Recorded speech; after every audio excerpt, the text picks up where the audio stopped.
This is a story from New York, not the New York of Manhattan, but from perhaps the toughest square mile in the city, in the South Bronx. The South Bronx was dramatically different. Graffiti writing, it was part of the neighborhood. I can remember when public transportation was one of the prides of New York. What's happened? Whatever it is, street art or vandalism, it's costing millions to rub it off. You simply had to get up. After all, fame never dies. And we were kids and we were running around stealing and robbing and writing on trains.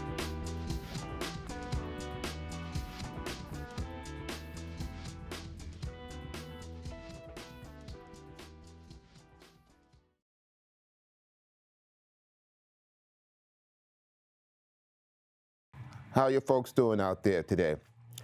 My name is Eddie, but I have a graffiti tag, Staff, Staff161. My tag goes back a long way. Basically, I was born in New York City, Manhattan, right? In Metropolitan Hospital, 1956. Soon after that, you know, my mother and my father, who were living in Harlem at that time, broke up, so to speak, or separated. And as a result of that, my mother came to the attention of the family court system in New York City. Subsequently, we were placed in a foster care system. That's the early 60s now we're talking about. Now, that experience, to me, I mean personally, for me, wasn't the best experience. And kind of more or less set the tone for a lot of other things that happened in my life. So we stayed in that foster care home in Staten Island for the duration of about 5 years.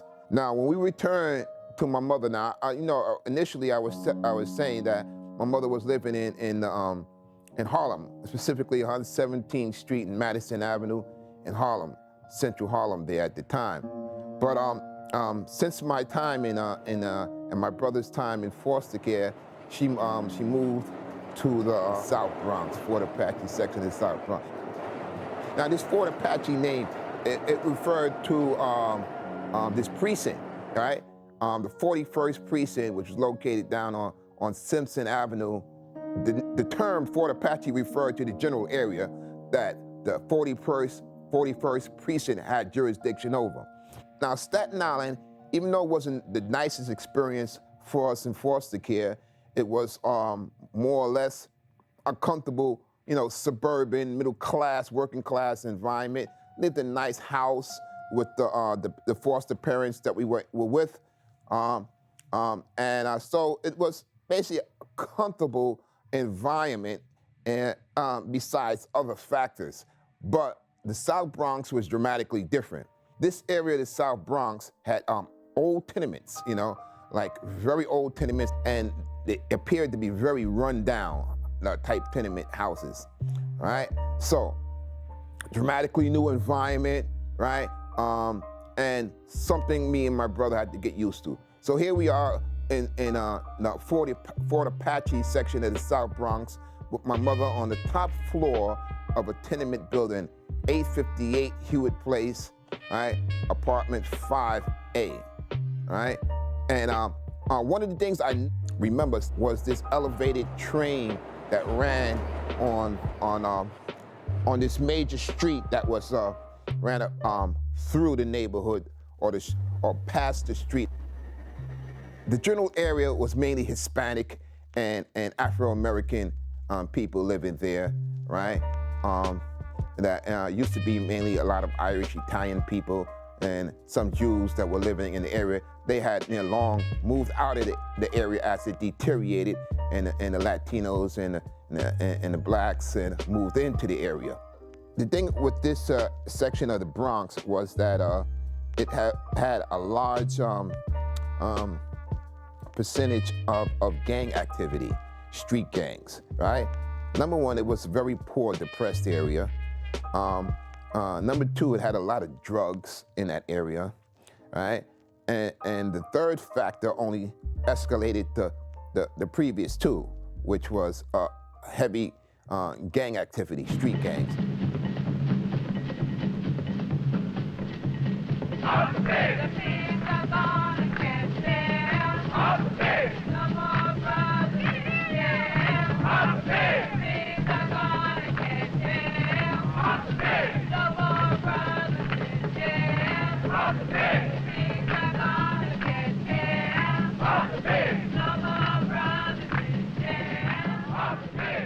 So in the 60s, we had the Black Panther movement, which we embraced because it cared about our community, besides all of the negative stuff that the media made sure they let America know of. There was a lot of positive stuff the Black Panthers did in our community, like feed hungry families. If you were short on money, you could always go to the Black Panthers and they would help you out and your family.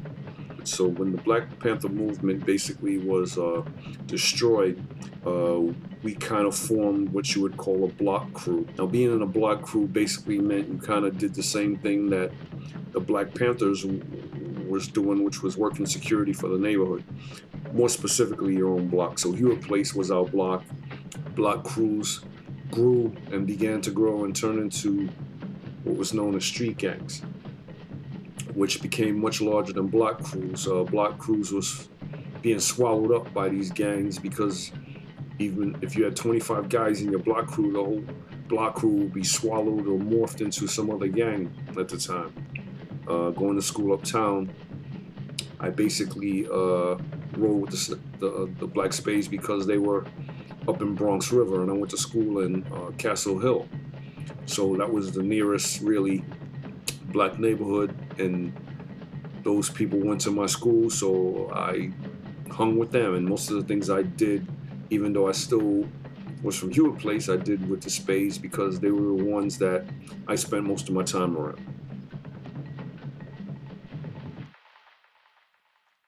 You had street gangs by the name of the Savage Skulls, the Black Spades, right? The Peacemakers, and Savage Nomads, right? And me, I was associated later on with a gang known as the Ghetto Brothers. Now, the Ghetto Brothers wasn't the traditional so-called outlaw street gang. They were more or less community activists, wanting to clean up the neighborhood. I want people to say the Ghetto Brothers has done something. I want my child to say when he grows up, well, my father's done something for society. See? And I want things to change, man, because I don't want to be living in the South Bronx where everything is messed up. I don't want my son to be walking in glass streets. I don't want him to live in a building that's all messed up in the ghettos. I want him to live in a good environment. So there was a few people on my street that I, quickly, became, friendly with and more or less became somewhat my homeboys. So there was Danny, right? There was Dub, there was Kenny, there was Paul, right? And there was Cookie, right? So me and my brother Adam, right? We quickly, associated ourselves with these guys, being they're from the same block and neighborhood, and others that were there on the street.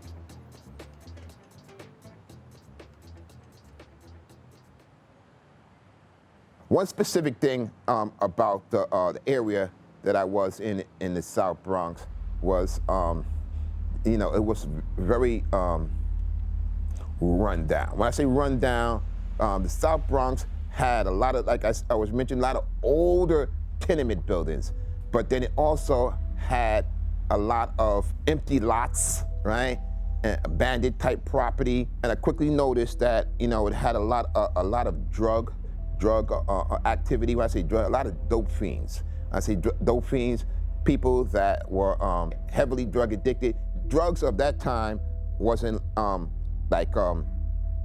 diluted type drugs. It was more or less very strong heroin. I quickly became accustomed to seeing people that were very, very sick with drugs. You had these people that were, their arms and their body was more or less bloated and swollen up and had abscesses on their skins.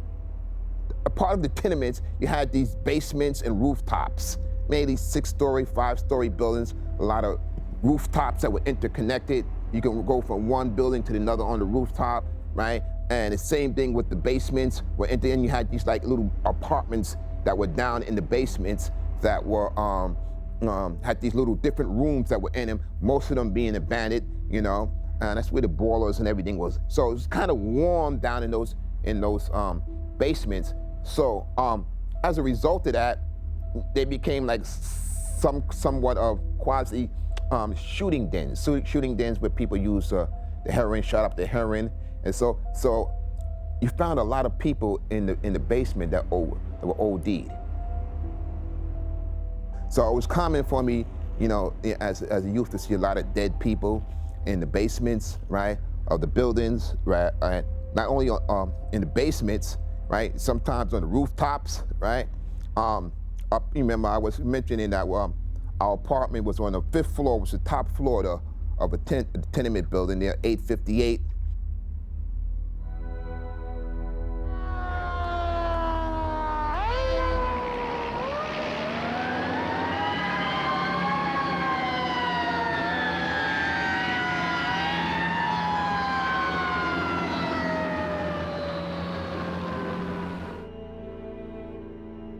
Also, a lot of fires along with the urban decay. Fires because the landlords came to a conclusion that investing in that type of real estate wasn't profitable. So they came to a conclusion that they'd rather burn the buildings down, right? So there was a lot of arson going on.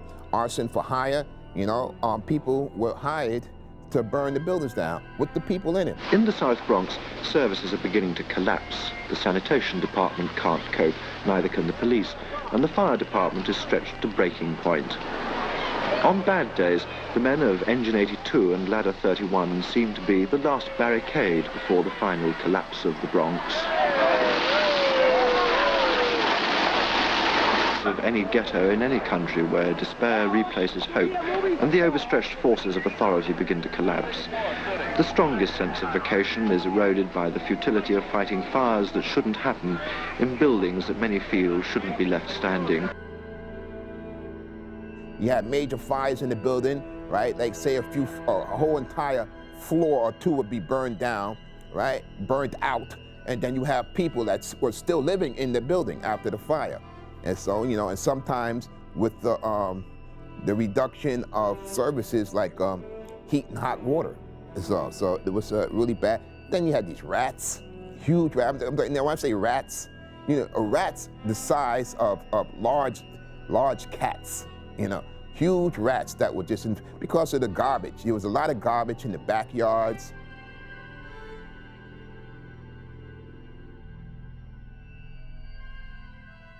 Let's put it this way, all right? After people noticed that there was no interest in the property that they were actually paying rent for, it seemed like the people themselves took a disinterest in the property as well, which is pretty understandable, you know what I'm saying? It's like you're paying to live someplace, and the actual owners of the building, all right, are like, you know, don't have an interest in it other than the fact in collecting your money. So it was this urban decay that was a common. Along with that urban decay, there was another factor. A lot of writings, tags with spray paint and other types of marking apparatuses that were on the walls in the community. So I quickly noticed that there's a lot of writings. A lot of it had to do with the street gangs, right? Street gangs in the area were apt or more are prone to mark their territory. When I say mark their territory, if you had a street gang like the Savage Skulls that was like in the area of Longwood Avenue and say like 156th Street, right? They would like write that on in the area of that location. They would write something like Shorty, Savage Skulls, 1st Division, right? 156th Street, you know. So you would see writings like that, and you would see other types of writings, you know, like relationships, Bob and Maria, all right, and other things like, you know, just like political statements, liberate Puerto Rico.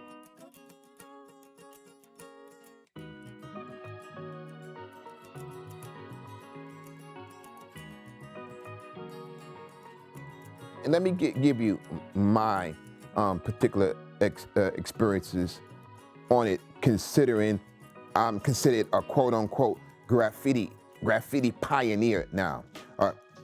Okay, so here we are in the South Bronx. This is an experience I had in grade school. During the mid 60s there, they had this TV sitcom, a TV sitcom by the name Mr. Ed. This TV show was about this talking horse. And the kids in grade school is like, knowing my name is Edward, and the show is about this talking horse. They start to more or less rip me with it or make jokes about it, you know. So I'm getting this like these jokes about the talking horse, like a horse is a horse, of course, and no one can talk to a horse, of course. That is, of course, unless the horse is the famous Mr. Ed.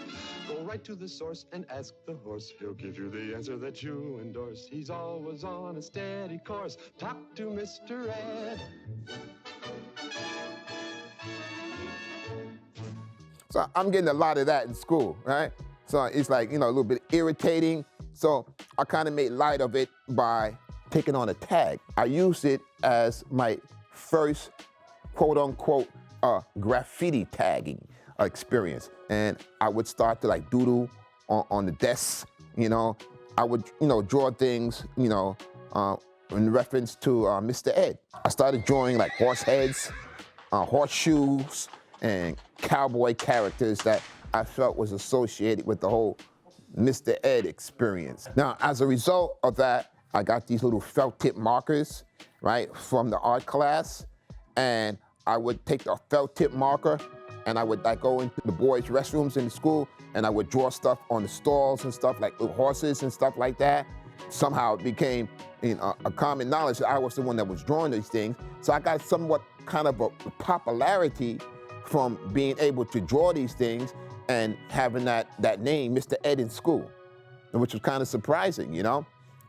Because at first I really felt alienated in the neighborhood, you know, being a new environment from in the South Bronx, coming from Staten Island in foster care. So I noticed that, you know, my sketchings and my tags and stuff like that, writing Mr. Ed, brought me a little popularity. So that's my first experience with actual tagging or writing quote unquote graffiti. I have some very sad news for all of you, and that is that Martin Luther King was shot and was killed tonight. So, 1968, right? Dramatic event happened, right? Assassination of Martin Luther King. Now, on the day that he was assassinated, for some reason, I believe it was my mother had sent me and my brother Adam to the store. And so we left our tenement apartment on Hewitt Place and went up Westchester Avenue towards Prospect Avenue, which was a major commercial strip. A lot of stores was up on Prospect Avenue. And when we went up on Prospect Avenue, right, just before we got to Prospect Avenue on Westchester Avenue, we heard all this noise and this tumultuous activity that was happening just around the corner from Westchester Avenue on Prospect Avenue. We could hear something serious was going on over there. And as we turned the corner, we see this, police cars just sitting there with the officers sitting in the car, the lights, dome lights flashing, and there is like hundreds of people on the street, and all the stores are being looted, and people are running, fires are going on, and it's just this big chaos and anarchy going on there. But I'll never forget this, man. I'm looking at it, right? And I'm not only seeing the people and the anarchy, the fires and the police cars and stuff, right? But I see people like writing stuff, right? With, people got spray paint. They're writing stuff like, statements like, off the pigs and power to the people. They're writing these graffiti statements on the walls. And I'm looking at it, and, at that point there, I said to myself, I got to get my writing on the wall. I got to get my writing on the wall. This is really dramatic,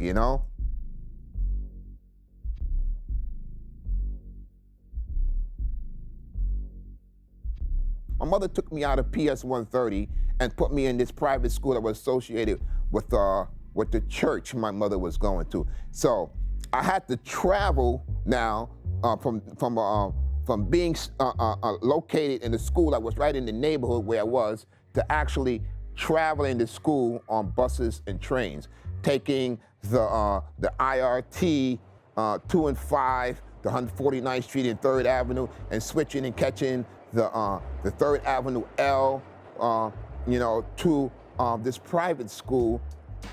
One of the people that was also attending that school was a next door neighbor of ours that was known as Danny or Daniel. We noticed on the trains, we noticed tags, like different types of taggings or writings on the trains, mainly in the interior of the trains, felt tip markers and so forth like that. And so we're noticing these more like structured tags. I say structured tags that seem to have a purpose, more of a purpose than just this, that Susie loves Mike or the Savage Skulls, Shorty First Division. These tags are a little different. These tags, I'm noticing, had also a number referred to them, right? So I'm seeing tags like Sweet Duke 161, right? And El Marco 174, and Bug 170, and these type of tags like that, But later on, I find out the tag that had the numbers is referring to the street location. What do the numbers mean? 61, 89, 135, 62, 83. What do they mean? They mean the streets that they live on. That's their street address? Yeah. The 161. Now, as we go up Hewitt Place, there was a street that intersected Hewitt Place that was 161st Street.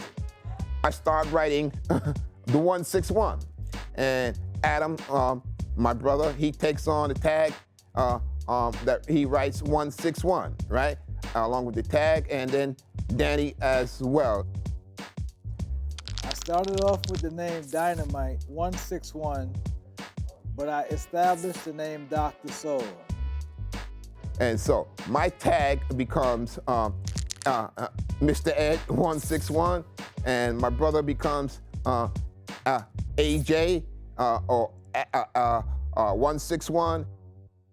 That's where the numbers come from. The number thing comes from the streets, the street that we that was closest, or the numbered street that was closest to us. And basically that's where I got that number system from. I seen those structured tags, but the actual graffiti writing was part of the neighborhood.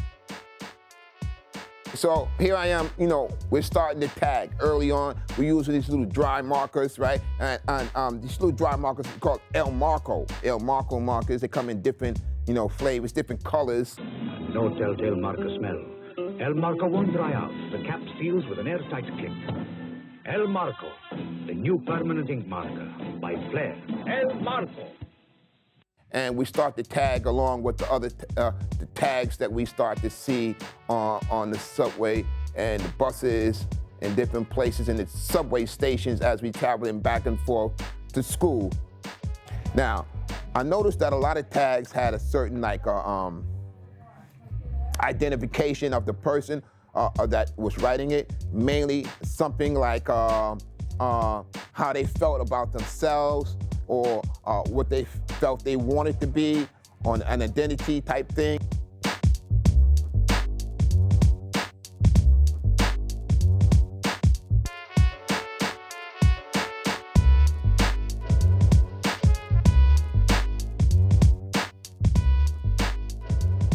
Now, after a while, we start to meet certain active people who are doing tags or writing graffiti on a regular basis.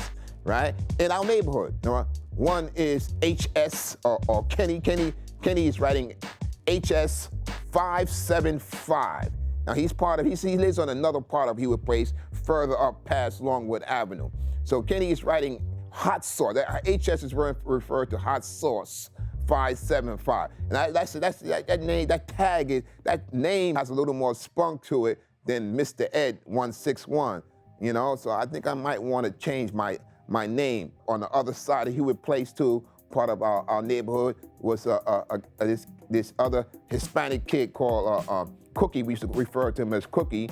He was writing King Cool 156. Now that really got me, man. That was a real nice. I thought that was a really nice name or handle to go by, King Cool. Another person that was in my neighborhood, Paul, right? He was part of the Savage Skulls. He was writing Super Slick 156. I had another nickname that was given to me. When you in a street gang, you don't really have they don't really use your government name. They give you a name. For the Ghetto Brothers, I was Corky, C-O-R-K-Y. So Corky was another tag I basically started to write around a little bit, you know what I'm saying, with the 161 thing, representing the neighborhood where I was from. But I still needed a more dramatic tag. Now understand now, I had the two tags, Mr. Ed 161 and the Corky, which was given to me by my street gang, right? Both tags basically tags that, again, were handed to me, so to speak. And then the influence, of course, I'm getting now from the whole philosophy of Malcolm X is that we don't really know our original names. And so I'm trying to say, okay, let me see what I got to do now as far as a tag. Last name of my forefathers was taken from them when they were brought to America and made slaves. And then the name of the slave master was given, which we refuse. We reject that name today. You mean you won't even tell me what your father's supposed last name was or gifted last name was? I never acknowledge it whatsoever. Being part of the Ghetto Brothers street gang, weapons was, part of street gangs. You have to had to have a weapon or something, to defend yourself or to fight with. So it's either a 007 switchblade, right? You had zip guns back then. You had chains. Everyone knows that half the fun of playing with something is using it in a way it was not intended to be used. These used to be swings for the young children in this area. The chains that hung from the crossbar have been cut down because the older boys and girls use them as weapons of war. But I had this stick, a long stick I used to always carry, right? The stick, was almost in the shape of what you call a shepherd's staff. In the Ten Commandments, Charleston Heston, that movie, the greatest story ever told, and Charleston Heston has this long staff playing the part of Moses. So I seen that staff that he had there, that big staff, that stick, shepherd staff, as his superhero weapon.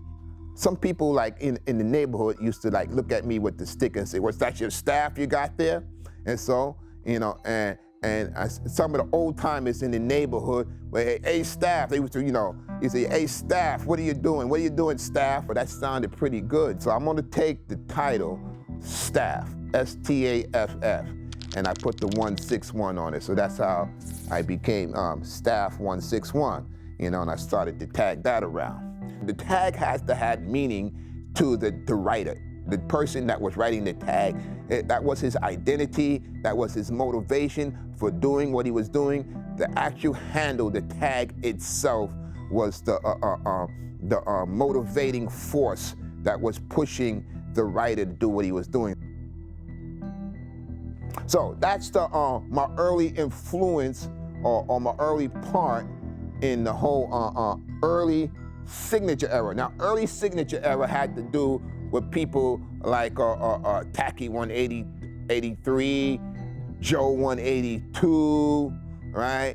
Super Cool 223, and people of that fame. By definition, graffiti simply means writing, or pictures scratched or inscribed on a surface. The term was first applied to the ancient drawings found on the walls of caves. In any event, graffiti is as old as civilization. Some of it is highly prized as a reflection of the culture from which it came. Even our founding fathers indulged in graffiti. George Washington's initials can still be seen on the rocks at Natural Bridge. I think graffiti is neat. It's our way to communicate. Graffiti is sneaky, done when people think nobody is watching. I can't see the fun or honesty in that. To all those who aspire to be remembered, from AJ161, aka All Jive 161, aka Adam 12. Greetings, my graffiti brothers and sisters, from an old pioneer and legend in the profession of graffiti. What I intend to do is reach out to those who were never really able to understand what compelled them to write, either their graffiti name or a symbol attesting to have been there. Certainly, when one realizes that one's life is limited and must end, that individual also realizes that fame is more valuable than fortune. After all, fame never dies. I start tagging Staff161. My brother, he's writing AJ161, standing for All Jive 161. Danny, he's writing Dynamite 161, right? Then we have my homeboy up the other end of Hewitt Place. He's writing, Paul, he's writing Super Slick 156. Kenny, he's writing HS or Hot Sauce 575. And Cookie, he's writing King Cool 156. All right? So Dub, he's on up there towards the other end of Hewitt Place, Longwood Avenue, right? And Dub, he has this tag. I didn't really like the tag, right? All right, that Dub had. So I suggested to Dub, right? I said, you know, I think I picked it out mainly because I liked it, the color of topaz, right? Topaz, that gemstone. And I said, Dub, you should write Topaz 1, man. Topaz, T-O-P-A-Z. Topaz, I think, is a nice tag. You know, everybody got nice tags in the block now, you know?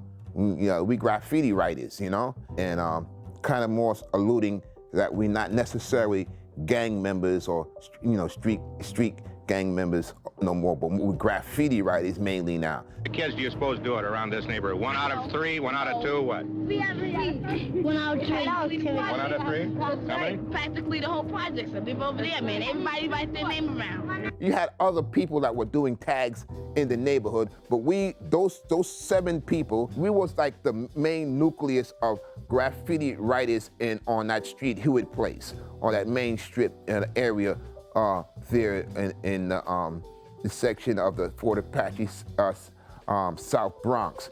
Now, all of us, to some degree, was associated with one of 3 major street gangs: the Savage Skulls, the Black Spades, or the Ghetto Brothers.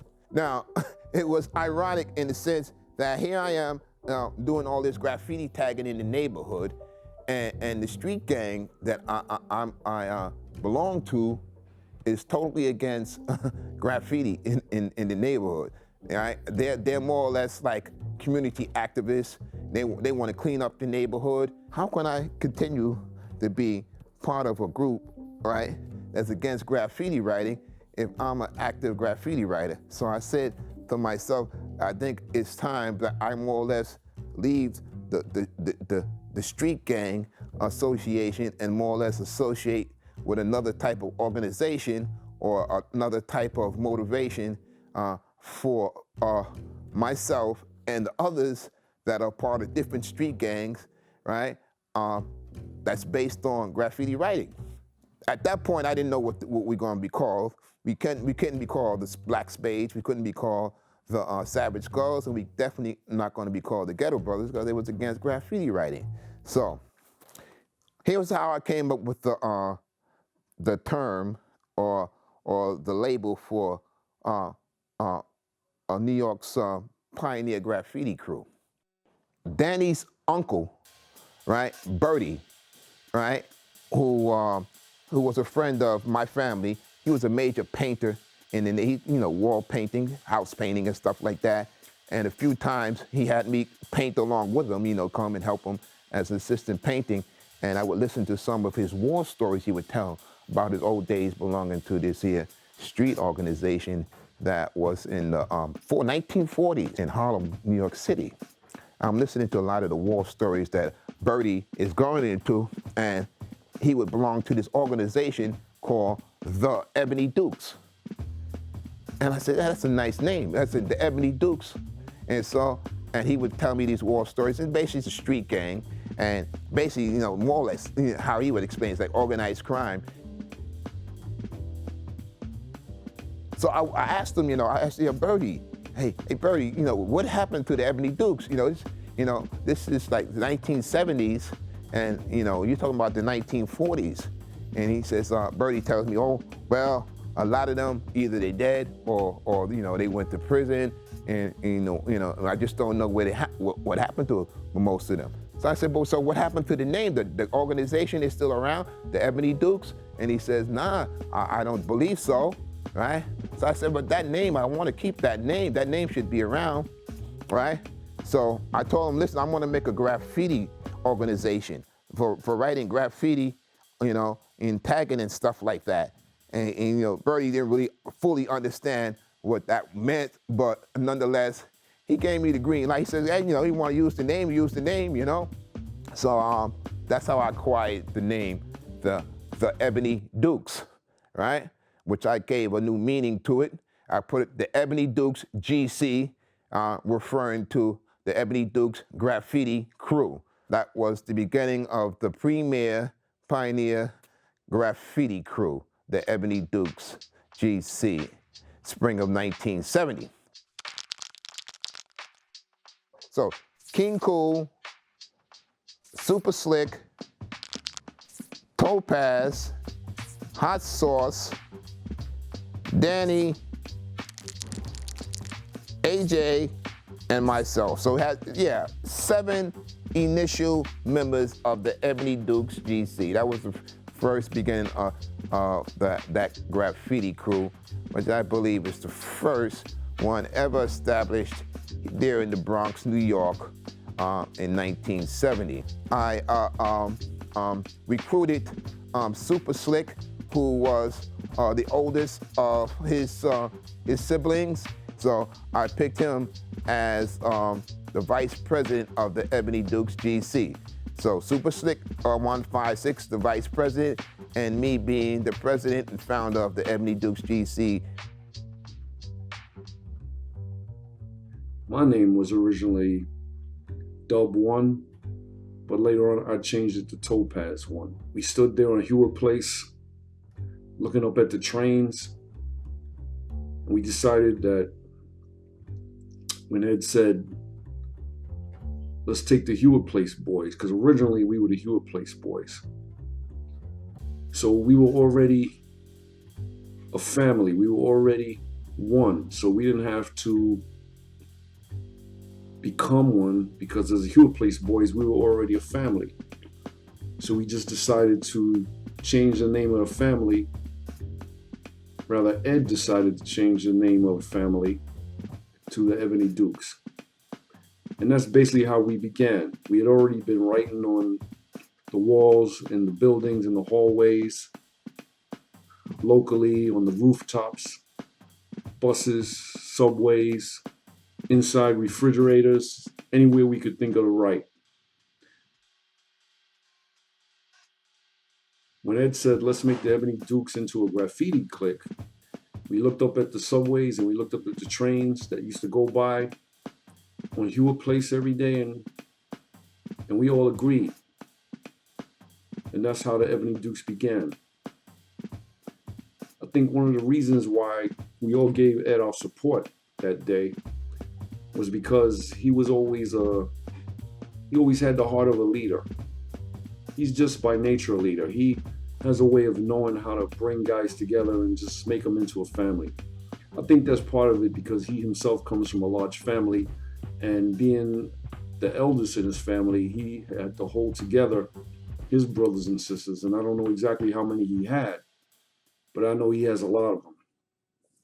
So I think being able to hold that together caused him to be able to hold the Ebony Dukes together as a graffiti clique. What's the matter, son? Trouble?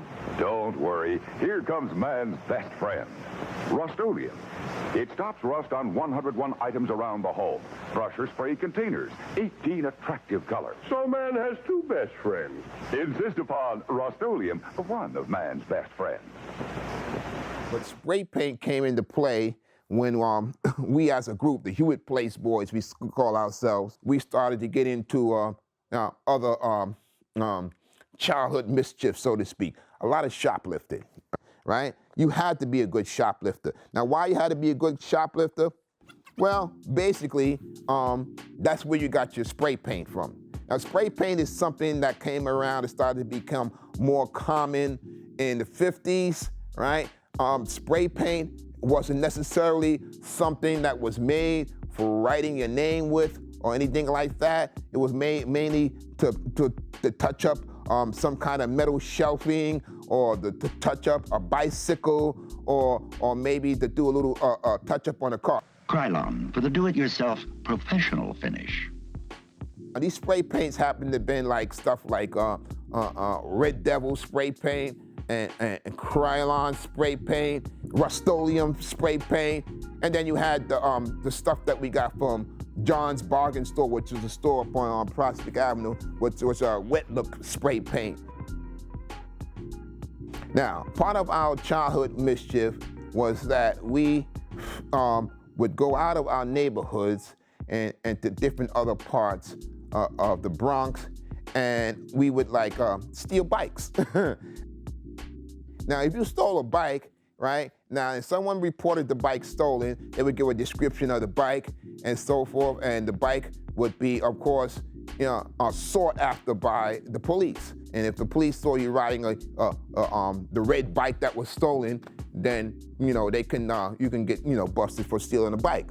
We acquired some spray paint, and mainly for the purpose of changing the color of the bikes that we stole. So we had these spray paints that we started shoplifting in different stores. We started using those spray paints later on to do our tagging with, right? Because we did notice that there was taggers, or these taggers are being outside of our neighborhood, that was using a lot of spray paint, specifically Super Cool 223. I made a major focus upon his particular style. Now, style, I think, is like another word for in graffiti writing world for art, right? Style and art kind of more or less go together. So Super Cool to me had this way or style of writing his signature that encompassed a lot of different things. Just not just the letters. Super Cool and the number 223. It involved other stuff.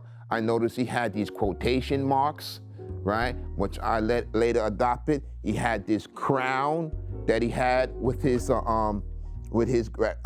tag, and he also had this cloud thing he put around his tag.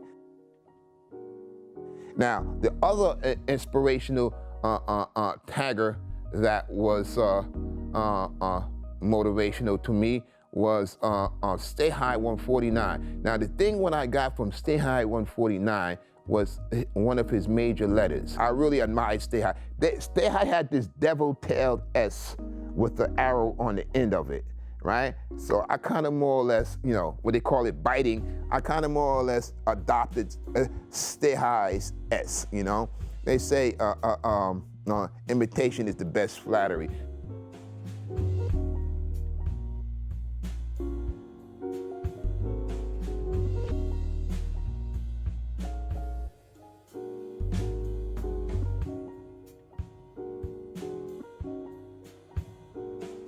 the style era came after the signature era. Signature era is just a plain, simple tag. Now, Tacky 183, he was this Greek guy from upper Manhattan, Washington Heights area. Tacky, all right, let's say your tag should have some kind of meaning to you, socially or culturally, or some kind of philosophical meaning to you. It should have some. So Tacky happens to have been a nickname for a Greek guy, so he had a good tag for him, you know. So Tacky 183, right? He was mainly part of the signature era of graffiti writing, signature era. He didn't go into what we refer now into the stylistic era. The stylistic era, that's early 70s we're talking about now here. Now, the stylistic era of graffiti writing had to do with people like, and this is still signature. We're not doing any grandiose, large pieces of graffiti now or writing other than just the signature tag of the writer. So super cool. Again, like I said, he had these quotation marks that were along with his tag, and also he had this little crown that he put on his tag, and he had this cloud that he put around the tag, and Stay High had this devil tail S along with the smoker character. He actually drew this little stick figure, right, that he got from the 1960s sitcom The Saint, with the little halo over the stick figure. Stay High more or less modified it with the little smoke in the joint, what we refer to now as the smoker character. That is more or less the beginning of the stylistic era, where the tagger is now adding, embellishments to his tag.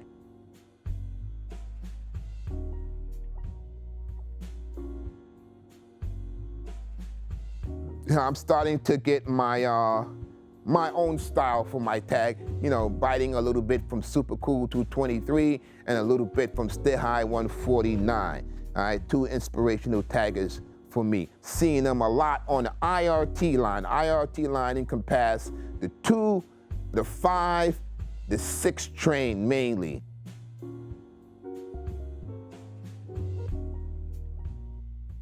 Me personally, my experience, my remembrance, it started with Super Cool 223. A lot of this tagging, a focus of the tagging had been the New York City subway system. This has not a lot of meaning to me in the sense that, okay, why are we tagging? Mainly, it's a form of expression, right? You have to understand the time period that we're dealing with. This is right in the, towards the heart or the middle of the civil rights era in the United States. Also, the hippie era was going down, right? A women's movement, black power movement, a lot of expressive movements were going on.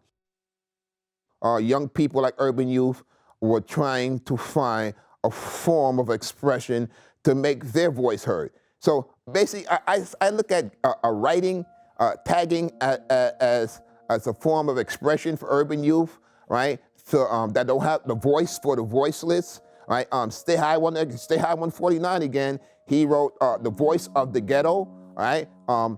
People who feel alienated, disenfranchised. You got to understand that in New York City, during that time, was going through a fiscal crisis. Mayor Lindsay was enforced then, meaning that he was in office, and the schools, that had nothing to do with him specifically, but the schools in New York City were without the art and music programs. They were cut, because the city claimed they didn't have the money for it. And not only that, the general maintenance, care, and the security of the transit system was lacking. All right, the trains didn't look well kept. People are the clients.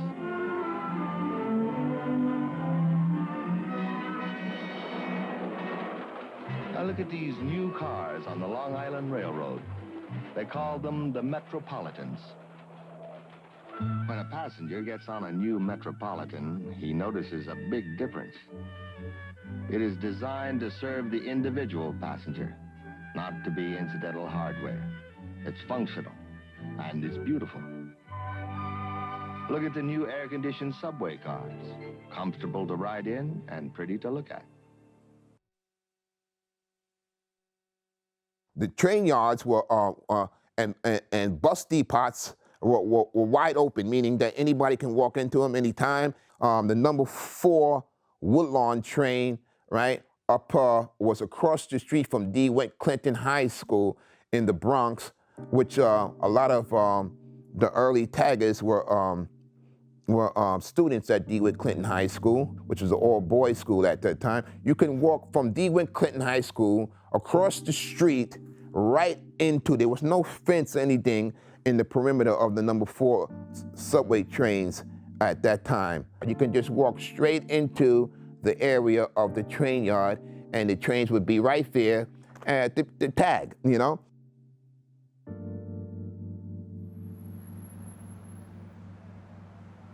That's a major factor, along with the other social factors of the time, that influence, I believe, what happened with the tagging and graffiti writing.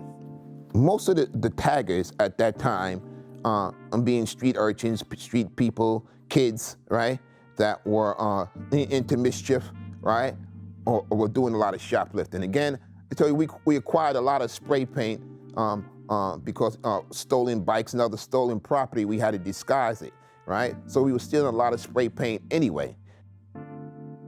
Now, it's not just one individual now, it's a group of us working together to acquire spray paint and to tag our tags, individual tags and collective tags as a crew together now.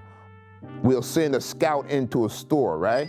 And then they'll come out and they'll tell us how many clerks or so forth within the store, and we'll send 2 more people, kids in there, and they'll go in and they'll distract the clerk to one part of the store, and then 2 or 3 other kids will go in the store and straight to the aerosol part, the section, right? And where racks of paint are, right? And with shopping bags, fill them up and walk out the store with the spray paint. Another way we acquired spray paint, well, was one major incident with me, right? There was a store on Westchester Avenue there right near where we lived at, right? And hardware store, and they had a lot of spray paint. That spray paint section in that store basically got hot because that's one store clerk that became, hip to what we was doing. So anytime we came in the store, he knew that we was going towards that spray paint. He kind of more or less, blocked our path. So what we did, we waited till he closed up, and basically we went up to the roof in the wee hours of the night and went through his skylight and more or less burglarized his entire stock of spray paint. We had, like, at that point, hundreds of cans of spray paint. I call that Staff's big score. Krylon and Rust-Oleum. I feel like I'm doing a commercial for these things. These are about the best cans of paint on the market, and this is what they invariably will go out and steal. They never pay for their paint, they'll steal it. Racking has a major influence or factor in spray. I don't think that the pure graffiti exists anymore if you're not racking spray paint, because it has to do with this youthful rebellion. When I say youthful rebellion, you have to actually steal your spray paint. It doesn't make any sense to buy spray paint and to apply it to government facilities or public or private walls once you paid for it. It just doesn't have the same impact. Now, a can of spray paint with the signature error went a long way. You can do a lot of tags with a can of spray paint. When I say a lot of tags, right? A can of Rust-Oleum, Krylon, or Red Devil went a long way in tagging. You can get a good 10, 15, maybe even 20 tags, depending on how long your tag or big your tag was. But something happened that kind of more or less changed the whole landscape of the writing scene. Super Cool did this on the train. He did an outline on the train of his tag in like more or less bubble letters. And an outline, then he kind of filled it in. He filled it in, and then he did another outline in a different color around it. That, at that time, was unique and unheard of at that point. That changed the whole landscape of the tagging scene. Then the main basis of why Tacky 183 and Joe 182 and all these other taggers, major early taggers, Lee 163, El Marco 174, and others, was tagging is like going out the window, right?